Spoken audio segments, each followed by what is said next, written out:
This is Reed Mellis here with you on Two for Tuesday. Two for Tuesday, what we're going to try to do here is to ask two questions to shop owners, and they will give answers to it. Hopefully we'll do this throughout the year, every so often. Hopefully you'll be enlightened by some of the information that we have here on Two for Tuesday. With us today, I got Barry Balaban. He is from Black Bear Automotive up in Connecticut. And we got Brian Jurgen from Jurgen Top Notch Automotive in North Carolina. So we have two shops, two different locations. Here's our question for Barry today. One of the two questions for Barry today. How did technology help you during the pandemic, and what do you expect to keep doing with those different forms of technology?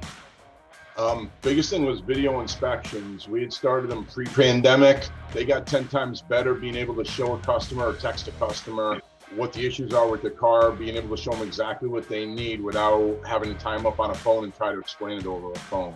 We are every car in, every time, 75 cars a week, 75 inspections. If we saw the car, it's back next week for the work. We're checking it again just to make sure nothing else went wrong. That has boosted our numbers like crazy. The only second thing we did was we went after fleet accounts. We went after a lot of Amazon accounts for delivery vehicles, even just to get the small stuff out of them, because a lot of their stuff is locked down through Firestones and all that for national accounts. We fix steps on Amazon vans. We tow them more than often off of people's lawns. Whole second source of income for doing nothing, basically. Very good. Did you utilize text to pay a little bit more, or online scheduling a little bit more? We do a lot more online scheduling. We have text to pay set up. Not a lot of people use it. Most people, for us, we had a lot less customers walk through the door during the pandemic. A lot more were comfortable to just call the number in. They're all repeat customers. You know, after 25 years, they trust you. Thank you very much, Barry. Brian, your question.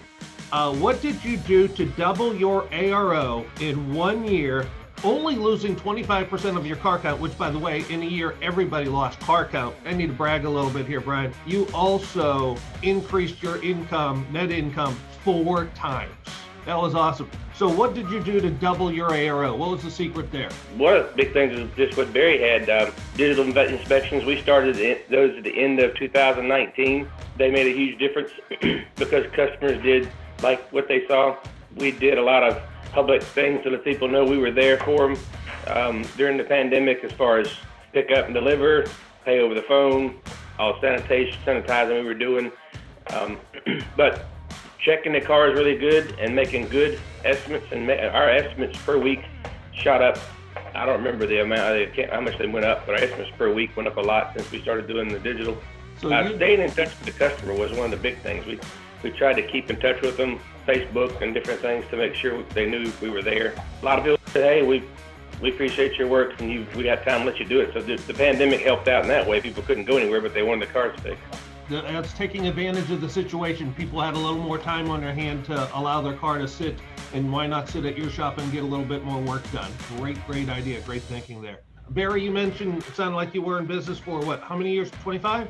25 now, yep. 25. And Brian? March 3rd, we were in 29 years. Next year will be 30 years. Congratulations. Well-seasoned veteran shop owners, okay? Last question for today. This one's for Barry. How did 2020 make you a better business owner? We ran a lot leaner, realized we had some issues in the shop. I actually let go my A-Tech, who he was the best I've ever worked with in all the years. He ruined my shop for 2 years. I walked on eggshells around him. Never realized how bad it was, but we were making so much money, and there was a guy that could fix anything. I let him go in 2020. The entire shop did a 180 without me even doing anything. Just let one guy go. It was huge. On top of that, we just ran leaner for everything. We hit our vendors up for better parts deals, better rebates. We actually weathered through thinking we were going to come up losing. We actually hit our number, 1.4 million. So we've been up 100,000 every year we've been in business. It was good. Awesome. Yeah, it is kind of interesting as a business owner how you keep a team member there and they cause so much poison in the shop, and you don't realize it until that poison is gone and out of the system. It was, and actually it was his own fault. He proverbially put a gun to my head and said, I'm not happy and I want more money, and that's your option, or that's it. I went home, thought about it over the weekend, and I'm like, this is stupid. I let him go. Life just got so easy, so relaxed. I had no idea I was under that much pressure. Thank you very much for sharing that. Brian, your question.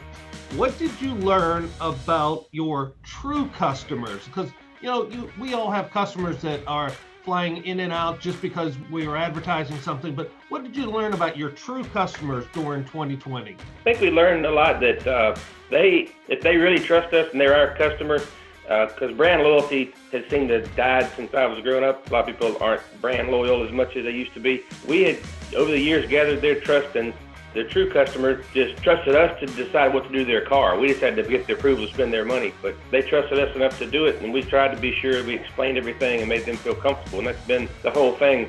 Our business is, people come in with a little bit of apprehensiveness and thinking they're going to get ripped off to start with, so the main thing is let them know, here's our warranties, here's what we're going to do. If it's not right the first time, we're going to make it right. Gaining their trust has been the big thing the whole time to me, and that's why the true customer sticks around. The ones that are price shopping, they're going to price shop no matter how good you treat them.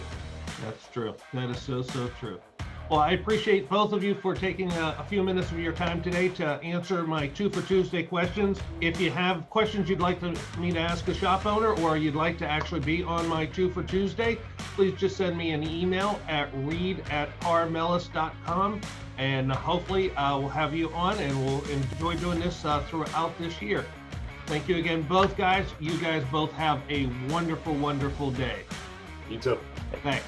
Take care. Bye.